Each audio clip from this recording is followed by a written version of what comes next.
Halo, selamat pagi. Berjumpa lagi dengan Dokter Kristiawan, spesialis sehat. Di samping saya, tahu dong, ada Dokter Fajar, spesialis neuro. Kebetulan Dokter Kris ada di Balikpapan. Ya. Mumpung ada ahlinya nih, jadi saya mau nanya.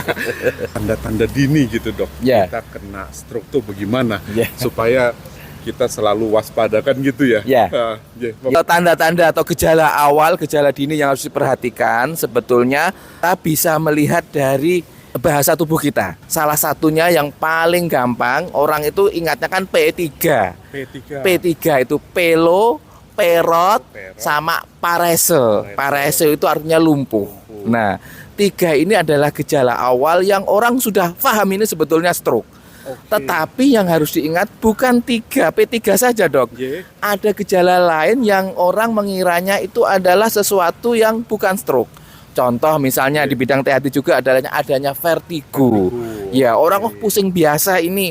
Sudah biasa kita beli obat warung. Nah, ternyata vertigonya sentral. Ternyata ada stroke di otak bagian belakang. Nah, ada juga gejala tiba-tiba sakit kepala mendadak.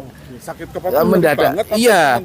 Ya, sakit kepalanya itu berbeda dengan keseharian. Pokoknya pengalaman pertama. Sesuatu yang pertama itu memang harus diperhatikan, Dok. Kemudian yang selain pusing, sakit kepala, muntah yang mendadak. Iya.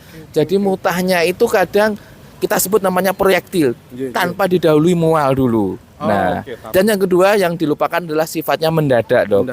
Yang sesuatu mendadak itu harus kita perhatikan. Kalau pakai singkatan dari luar negeri namanya FAST ya. FAST itu atau ditambahi sekarang BIFAST. Nah, balancing sama I. Balancing tadi ya antara vertigo sama sakit kepala dan gangguan mata. Ya, jadi kalau BIFAST, E-nya tuh I, jadi tiba-tiba matanya kabur. Ingat itu ada stroke di mata. Jadi dari definisi AHASA selain di otak, sekarang ditambah dengan stroke di mata sama stroke di spinal atau di tulang belakang.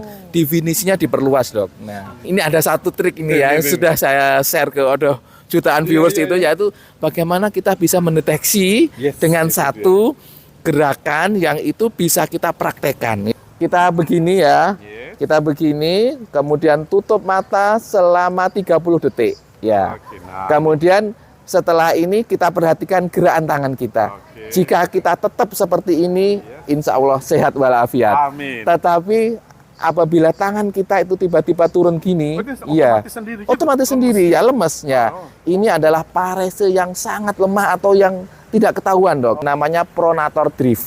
Pronator drift itu tangannya harusnya begini, tiba-tiba berbalik. Ya, itu ada kelemahan yang sangat